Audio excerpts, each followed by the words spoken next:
বন্ধুরা, ভাবুন তো, একদিকে ভারতের জওয়ানদের রক্ত ঝরছে আর অন্যদিকে সেই ঘাতক দেশকেই ভারত নদী ভরা জল উপহার দিচ্ছে।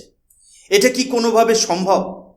গত এক বছর ধরে ভারত তার কঠোর অবস্থানেই অটল আছে, যার ফলে আজ পাকিস্তান এতটাই ডেসপারেট যে তারা বিশ্বজুড়ে কান্নাকাটি শুরু করেছে। কিন্তু জানেন কি, এই কান্নাকাটির আড়ালে ব্রিটেন কলকাঠি নাড়ছে? কেন ইউকের থিঙ্ক ট্যাঙ্ক ভারতকে শাসানোর চেষ্টা করছে? ভারত কি আন্তর্জাতিক চাপে পড়ে সিন্ধু জলচুক্তি বা ইন্দাস ওয়াটার ট্রিটি পুনরায় বহাল করবে, নাকি পাকিস্তানের প্রতিটি ফোঁটা জল আটকে দিয়ে তাদের উপযুক্ত শিক্ষা দেবে? আজকের এই স্পেশাল রিপোর্টে আমরা উন্মোচন করব পাকিস্তানের সেই বিষাক্ত ভিকটিম কার্ডের আসল রহস্য। নমস্কার, আমি সুশোভন। আপনারা দেখছেন অদ্ভুত অথচ বাস্তব। বন্ধুরা, গত এক বছর ধরে সিন্ধু জলচুক্তি বা ইন্দাস ওয়াটার ট্রিটি কার্যত একটি মৃতপ্রায় অবস্থায় পড়ে আছে। পাকিস্তান এখন এতটা ডেসপারেট হয়ে পড়েছে যে তারা তাদের চাল শেষ বা লাস্ট রিসোর্ট মুভ খেলতে শুরু করেছে। আন্তর্জাতিক স্তরে তারা এখন পুরোদমে ভিকটিম কার্ড খেলছে। তাদের মূল উদ্দেশ্য হলো বিশ্বকে এটা বোঝানো যে ভারত নাকি একতরফাভাবে জল আটকে দিয়ে পাকিস্তানের সাধারণ মানুষের জীবন বিপন্ন করছে। কিন্তু এই কান্নাকাটির আড়ালে আসল সত্যটা ঠিক কী, সেই গভীর ষড়যন্ত্রের জাল উন্মোচন করতে আমাদের এই প্রথম নিউজ আর্টিকেলের দিকে নজর দিতে হবে। বন্ধুরা, ইউকের এই বিখ্যাত থিঙ্ক ট্যাঙ্ক চ্যাথাম হাউসের এই আর্টিকেলটি খুব ভালো করে লক্ষ্য করুন। আপাত দৃষ্টিতে মনে হতে পারে এটি একটি নিরপেক্ষ বিশ্লেষণ, কিন্তু একটু গভীরে গেলেই আপনি এর ভেতরের বিষাক্ত দিকটি দেখতে পাবেন। চ্যাথাম হাউস নিজেদের একটি স্বাধীন সংস্থা বলে দাবি করলেও আন্তর্জাতিক মহলে এটা ওপেন সিক্রেট যে তারা ব্রিটিশ সরকারের ফরেন পলিসি বা বিদেশ নীতি নির্ধারণের পেছনে মাস্টার মাইন্ড হিসেবে কাজ করে। সবচেয়ে অবাক করা বিষয় হলো, এই দীর্ঘ আর্টিকেলের কোথাও তারা টেরোরিজম বা সন্ত্রাসবাদ শব্দটি একবারের জন্য ব্যবহার করেনি। অথচ ভারত কেন এই চুক্তি স্থগিত করতে বাধ্য হয়েছিল? কারণ গত এক বছরে পাকিস্তান সীমান্ত পার সন্ত্রাসবাদ বা ক্রস বর্ডার টেরোরিজমের মাধ্যমে সীমা লঙ্ঘন করেছে। চ্যাথাম হাউস ভারতের জাতীয় নিরাপত্তার এই মৌলিক বিষয়টিকে সম্পূর্ণ এড়িয়ে গিয়ে উল্টে ভারতকে দোষারোপ করছে। তারা কায়দা করে বলতে চাইছে যে দিল্লি নাকি আলোচনার রাস্তা বন্ধ করে দিয়েছে। এখানেই শেষ নয়, তারা দক্ষিণ পূর্ব এশিয়ার ভিয়েতনাম বা কম্বোডিয়ার উদাহরণ টেনে ভারতের উপর আন্তর্জাতিক চাপ তৈরির চেষ্টা করছে এবং ভারতকে অন্ধকারে থাকা এক শক্তি হিসেবে তুলে ধরছে। ভারতের প্রাক্তন ফরেন সেক্রেটারি কমল সিব্বল এই প্রোপাগান্ডা দেখে চুপ থাকেননি। তিনি সরাসরি এই আর্টিকেলটিকে ইনসাইডাস বা অত্যন্ত লজ্জাজনক ও ষড়যন্ত্রমূলক বলে অভিহিত করেছেন। তার মতে ব্রিটেন আবারও তাদের পুরনো প্রো পাকিস্তান বা পাকিস্তান ঘেঁষা নীতিতে ফিরে যাচ্ছে এবং ভারতকে একটি আন্তর্জাতিক চুক্তির দোহাই দিয়ে ব্ল্যাকমেল করার চেষ্টা করছে। অর্থাৎ পাকিস্তান যখন সীমান্তে রক্ত ঝরাচ্ছে, তখন ব্রিটেন চাইছে ভারত যেন বিনিময়ে তাদের জল উপহার দেয়। আর এই ভারসাম্যহীন নীতির বিরুদ্ধেই আজ ভারত সোচ্চার হয়েছে। বন্ধুরা, এখন প্রশ্ন হলো, ভারতের মতো একটি দেশ যারা দশকের পর দশক ধরে এই চুক্তি মেনে এসেছে, তারা হঠাৎ কেন এই কড়া পদক্ষেপ নিতে বাধ্য হলো? কেন আমরা আন্তর্জাতিক স্তরে সমালোচনার ঝুঁকি নিয়েও সিন্ধু জলচুক্তি স্থগিত করার মতো বড় সিদ্ধান্ত নিলাম? তার উত্তর লুকিয়ে আছে গত বছরের সেই অভিশপ্ত কালো দিনে, যখন পেহেলগামের দুর্গম এলাকায় আমাদের দেশের হিন্দু মানুষদের উপর কাপুরুষোচিত হামলা চালিয়েছিল পাকিস্তান পৃষ্ঠপোষিত জঙ্গিরা। সেই ঘটনার পর ভারতের ধৈর্যের বাঁধ ভেঙে যায়। ভারত সরকার তখনই গোটা বিশ্বকে সাক্ষী রেখে বজ্রকণ্ঠে ঘোষণা করেছিল, blood and water cannot flow together. অর্থাৎ একদিকে ভারতের মাটিতে আমাদের বীর সন্তানদের রক্ত ঝরবে, আর অন্যদিকে ভারত বন্ধুত্বের খাতিরে পাকিস্তানকে জল দিয়ে সাহায্য করবে। এই বৈপরীত্য আর একসাথে চলতে পারে না। আসুন এই বিষয়ের গভীরতা বুঝতে আমাদের দ্বিতীয় গুরুত্বপূর্ণ নিউজ আর্টিকেলের দিকে নজর দিতে হবে। বন্ধুরা, এই নিউজ আর্টিকেলটি পেহেলগাম হামলার ঠিক এক বছর পূর্তিতে প্রকাশিত হয়েছে। এটি পরিষ্কার করে দিচ্ছে যে ভারত সরকার এবং ভারতীয় সেনাবাহিনী তাদের অবস্থানে কতটা অটল। ভারত স্পষ্টভাবে জানিয়ে দিয়েছে, যতক্ষণ না পাকিস্তান সীমান্ত পার সন্ত্রাসবাদ বা ক্রস বর্ডার টেরোরিজম পুরোপুরি বন্ধ করছে এবং এই হামলার দায় স্বীকার করে অপরাধীদের ভারতের হাতে তুলে দিচ্ছে, ততক্ষণ সিন্ধু জলচুক্তি বা ইন্দাস ওয়াটার ট্রিটি পুনরায় চালু করার বা রিজিউম করার কোনো প্রশ্নই ওঠে না। সবচেয়ে তাৎপর্যপূর্ণ বিষয় হলো ভারতীয় সেনাবাহিনীর এডিজিপিআই তাদের অফিসিয়াল সোশ্যাল মিডিয়া হ্যান্ডেলে একটি বিশেষ গ্রাফিক শেয়ার করেছে, যেখানে বড় বড় অক্ষরে লেখা আছে অপারেশন সিন্দুর কন্টিনিউস। এর অর্থ কী? এর অর্থ হলো পেহেলগাম হামলার পাল্টা জবাব হিসেবে ভারত যে সামরিক এবং কৌশলগত অভিযান শুরু করেছিল তা এখনও শেষ হয়নি। পাকিস্তান ভেবেছিল তারা তুরস্কের সাহায্য নিয়ে বা রাষ্ট্রসংঘে গিয়ে কান্নাকাটি করলে ভারত হয়তো আন্তর্জাতিক চাপে পড়ে ভয় পাবে, কিন্তু তারা ভুলে গিয়েছিল এটা 2026 সালের নতুন ভারত। ভারতের প্রিন্সিপাল স্ট্যান্ড আজ হিমালয়ের মতো অটল।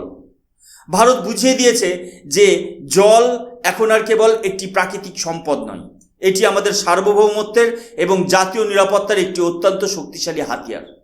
বন্ধুরা, এখন প্রশ্ন জাগতে পারে, পাকিস্তান হঠাৎ করে কেন এত লাফালাফি শুরু করেছে? কেন তারা এই মুহূর্তে আন্তর্জাতিক দুনিয়ায় ভারতের বিরুদ্ধে প্রচার করতে মরিয়া? এর পেছনে মূলত দুটি বড় কারণ কাজ করছে। প্রথম কারণটি হলো প্রকৃতি এবং আবহাওয়া। আবহাওয়া বিজ্ঞানীরা একটি অত্যন্ত উদ্বেগের পূর্বাভাস দিয়েছেন। তারা বলছেন 2026 সালে এই অঞ্চলে সাধারণ এলনিনো নয়, বরং একটি সুপার এলনিনোর প্রভাব দেখা দিতে পারে। এর ফলে দক্ষিণ এশিয়ায়, বিশেষ করে পাকিস্তানে ভয়াবহ খরা বা ড্রট দেখা দেওয়ার প্রবল সম্ভাবনা তৈরি হয়েছে। এখন বিষয়টি বুঝুন। পাকিস্তানের পুরো অর্থনীতি এবং তাদের কৃষি ব্যবস্থা বা এগ্রিকালচারাল সেক্টর প্রায় 80% নির্ভর করে এই সিন্ধু নদ ব্যবস্থার জলের উপর। যদি জলপ্রবাহ কমে যায় তবে সিন্ধু প্রদেশে এবং পাঞ্জাব প্রদেশের চাষবাস সম্পূর্ণ নষ্ট হয়ে যাবে। পাকিস্তান আজ বুঝে গেছে যে ভারত যদি চুক্তি অনুযায়ী তাদের পাওনা জল ছেড়ে দিলেও নিজের অধিকারের জলটুকু ব্যবহার করা শুরু করে, তবে পাকিস্তানের অর্থনীতি তাসের ঘরের মতো ভেঙে পড়বে। তাই তারা আগাম এই ভিকটিম কার্ড খেলছে, যাতে খরা দেখা দিলে তারা তার পুরো দায়ভার ভারতের উপর চাপাতে পারে। দ্বিতীয় কারণটি হলো অত্যন্ত চতুর এবং ভূরাজনৈতিক চাল। বর্তমানে মার্কিন যুক্তরাষ্ট্র এবং ইরানের মধ্যে যে চরম উত্তেজনা চলছে, তার মাঝে পাকিস্তান নিজেকে একটি ইন্টারলোকেটর বা মধ্যস্থতাকারী হিসেবে তুলে ধরার চেষ্টা করছে। তারা ভাবছে যে পশ্চিমী দেশগুলো এখন তাদের উপর কিছুটা নির্ভরশীল, আর এই সুযোগেই তারা ব্রিটেন বা আমেরিকার মতো দেশগুলোর উপর চাপ সৃষ্টি করছে, যাতে তারা ভারতকে এই জল চুক্তি বা ইন্দাস ওয়াটার ট্রিটি পুনরায় বহাল করতে বাধ্য করে। পাকিস্তান চাইছে এই আন্তর্জাতিক অস্থিরতাকে কাজে লাগিয়ে ভারতের ওপর একটি ডিপ্লোম্যাটিক প্রেশার তৈরি করতে। পাকিস্তান এখন সরাসরি ভারতকে অভিযুক্ত করছে যে ভারত নাকি জলকে অস্ত্র হিসেবে ব্যবহার করছে বা উইপনাইজেশন অফ ওয়াটার করছে। পাকিস্তানের প্রেসিডেন্ট আসিফ আলী জারদারি সম্প্রতি একটি উচ্চ পর্যায়ের বৈঠক করেছেন, যেখানে তিনি নির্দেশ দিয়েছেন যে আন্তর্জাতিক মঞ্চে ভারতকে দোষী সাব্যস্ত করার জন্য একটি সুপরিকল্পিত প্রচার চালাতে হবে। কিন্তু পাকিস্তান কি ভেবেছে ভারত হাত গুটিয়ে বসে থাকবে না? ভারত এখন সিন্ধু নদ ব্যবস্থার যে পশ্চিমী নদীগুলো রয়েছে, যেমন চেনাব বা ঝিলাম, সেগুলোর ওপর বিদ্যুৎ উৎপাদনের জন্য দ্রুত গতিতে একাধিক হাইড্রো পাওয়ার প্রজেক্ট বা জলবিদ্যুৎ প্রকল্প গড়ে তুলছে। এর পাশাপাশি ভারত একটি ঐতিহাসিক কাজ প্রায় শেষ করে এনেছে। রাভি নদীর যে অতিরিক্ত জল এতদিন বিনা বাধায় পাকিস্তানে বয়ে যেত, তা পুরোপুরি আটকে দেওয়ার জন্য ভারত বাঁধ বা ড্যাম তৈরির কাজ সম্পন্ন করে ফেলেছে। ভারত এখন পরিষ্কার বুঝিয়ে দিয়েছে যে পাকিস্তান যদি সন্ত্রাসবাদকে অক্সিজেন দেওয়া বন্ধ না করে, তবে ভারত তার প্রতিটি ফোঁটা জলের হিসাব বুঝে নিতে জানে। ভারত আজ প্রমাণ করেছে যে আন্তর্জাতিক আইনের গণ্ডিতে থেকেই কিভাবে নিজের জলজ সম্পদকে জাতীয় স্বার্থে ব্যবহার করা যায়। বন্ধুরা, সবশেষে একটা কথা আমাদের খুব ভালো করে বুঝতে হবে, এই সিন্ধু জল চুক্তি বা ইন্দাস ওয়াটার ট্রিটি কোনো সাধারণ বাণিজ্যিক চুক্তি বা কোনো সাধারণ লেনদেনের বিষয় নয়। এটি একটি অত্যন্ত স্পর্শকাতর বায়োল্যাটারাল ট্রিটি বা দ্বিপাক্ষিক চুক্তি। আন্তর্জাতিক আইন অনুযায়ী এই চুক্তিতে ভারত ও পাকিস্তান ছাড়া তৃতীয় কোনো শক্তির, তা সে ব্রিটেন হোক বা অন্য কোনো দেশ, মাথা গলানোর কোনো আইনগত অধিকার তারা পাবে না। এমনকি ভারত বিশ্ব ব্যাংক বা ওয়ার্ল্ড ব্যাংকেও খুব কড়া ভাষায় স্পষ্ট করে জানিয়ে দিয়েছে যে এই চুক্তিতে তাদের ভূমিকা কেবল একজন সহায়ক বা ফেসিলিটেটর হিসেবে থাকবে। তারা কোনোভাবেই এখানে বিচারক বা এনফোর্সার নয়। ভারত নিজের সার্বভৌমত্বের প্রশ্নে কতটা আপোষহীন তা আজ সারা বিশ্বের কাছে পরিষ্কার। পাকিস্তান আজ যে ভয়াবহ সংকটের মুখে দাঁড়িয়েছে, তার জন্য তারা অন্য কাউকে নয়, বরং নিজেদের ভুল নীতিকেই দায়ী করতে পারে। একদিকে তারা নিজেদের অর্থনীতিকে রসাতলে পাঠিয়ে সন্ত্রাসবাদে বা টেরোরিজমে অর্থ বিনিয়োগ করছে, আর অন্যদিকে উন্নয়নের দোহাই দিয়ে এবং মানবিকতার খাতিরে ভারতের কাছে জলের জন্য হাত পাচ্ছে। এই দ্বিচারিতা বা ডবল স্ট্যান্ডার্ড 2026 সালের এই নতুন ভারত আর বরদাস্ত করবে না। ভারত আজ গোটা বিশ্বকে প্রমাণ করে দিয়েছে যে যখন ভারতের জাতীয় নিরাপত্তা বা ন্যাশনাল ইন্টারেস্টের প্রশ্ন সামনে আসে, তখন ভারত যে কোনো আন্তর্জাতিক চাপের তোয়াক্কা না করে কঠোরতম সিদ্ধান্ত নিতে সক্ষম। এখন প্রশ্ন হলো, পাকিস্তানের এই পরিকল্পিত ভিকটিম কার্ড কি আদৌ বিশ্ববাসী বিশ্বাস করবে? চ্যাটাম হাউসের মতো থিঙ্ক ট্যাঙ্কগুলোর প্রোপাগান্ডা কি ভারতের অটল সিদ্ধান্তকে টলাতে পারবে? নাকি ভারত তার এই ব্লাড অ্যান্ড ওয়াটার পলিসিতে অনড় থেকে পাকিস্তানকে ইতিহাসের সবথেকে বড় শিক্ষাটা দেবে? এই পুরো বিষয়টি নিয়ে আপনারা কি মনে করেন? ভারত কি ঠিক পথে এগোচ্ছে? আপনাদের মূল্যবান এবং গঠনমূলক মতামত অবশ্যই নিচের কমেন্ট বক্সে জানাবেন। আমি প্রতিটি কমেন্ট পড়ার চেষ্টা করব।